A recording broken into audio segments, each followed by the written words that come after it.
شروع اللہ کے پاک نام سے جو بڑا مہربان اور نہایت رحم کرنے والا ہے۔ السلام علیکم۔ جنات کا ہمیشہ سے ہی بنی نوع انسان سے کسی نہ کسی طرح تعلق رہا ہے۔ زمانہ قدیم سے انسان ان سے بڑے بڑے کام سر انجام لیتے آئے ہیں۔ یہ غیر معمولی کام عام انسانوں کے دسترس سے باہر تھا اور صرف مخصوص لوگ ہی جنات سے رابطہ قائم کر سکتے تھے۔ جن میں اللہ کے پیغمبر حضرت سلیمان علیہ السلام کا نام قابل ذکر ہے، جنہوں نے اللہ کی طرف سے جنات پر حکمرانی عطا کی گئی تھی تاکہ وہ آپ کے لیے بڑے بڑے کام سر انجام دیں۔ قوم جنات کا اہل بیت رسول سے بھی تعلق اور رابطے کے بے شمار واقعات ملتے ہیں۔ جس طرح محمد صلی اللہ علیہ وسلم جنوں کے بھی نبی تھے اور انسانوں کے بھی، اسی طرح حضرت امام علی علیہ السلام اور آل محمد کے ائمہ جنوں کے بھی امام تھے اور انسانوں کے بھی۔ اہل بیت رسول کے لیے بھی خدا کی جانب سے مخصوص جن منتخب کر دیے گئے تھے جو باوقت ضرورت خدمت سر انجام دیا کرتے تھے۔ دیگر واقعات میں امام علی علیہ السلام کا جنوں سے جنگ کا ذکر بھی آتا ہے، جسے جنگ بیر علوم کہتے ہیں۔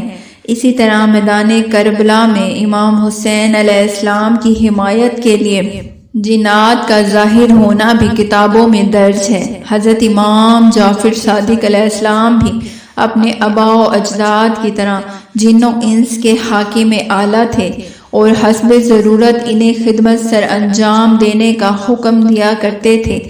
ایک روایت ہے کہ خراسان کے علاقے سے امام جعفر صادق علیہ السلام کے 2 عقیدت مندوں کے ذریعے آپ کی خدمت میں کچھ اموال بھیجے گئے۔ وہ لوگ پوری حفاظت سے ان اموال کو لے کے روانہ ہوئے، یہاں تک کہ تہران پہنچے تو ایک اور مومن نے امام علیہ السلام تک پہنچانے کے لیے ایک تھیلی دی، ان لوگوں کے سپرد کی جس میں 2000 درم تھے۔ وہ لوگ دوران سفر بار بار اموال کا جائزہ لیا کرتے تھے تاکہ کوئی چیز گم نہ ہو جائے۔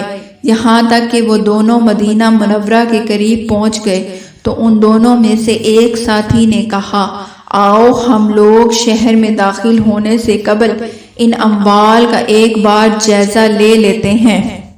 لہٰذا ان دونوں نے تمام اموال کا جائزہ لیا تو ہر چیز اپنی جگہ محفوظ تھی سوائے اس تھیلی کے جو تہران کے اس مومن نے ان کے سپرد کی تھی۔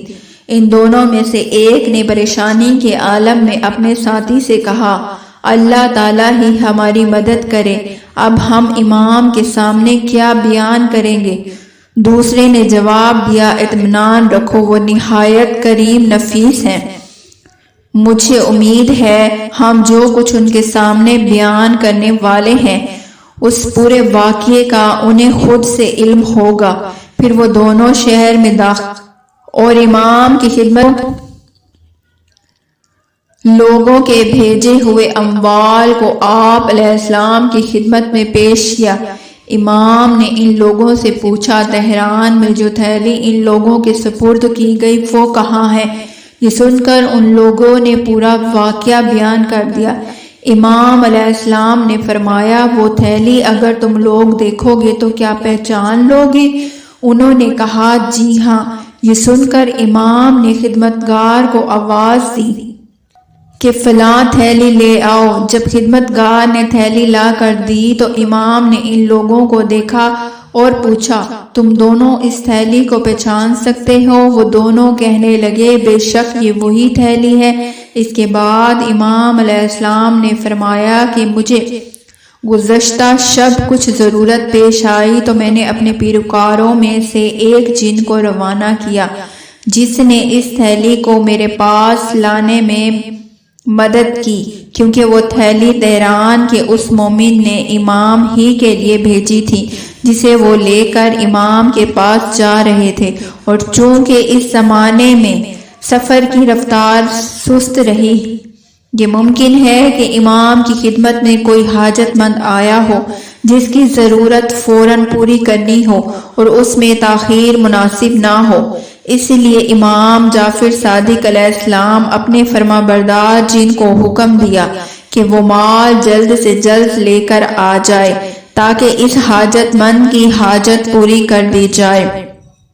سلام ہو اہل رسول پر، سلام ہو امام جعفر صادق علیہ السلام پر۔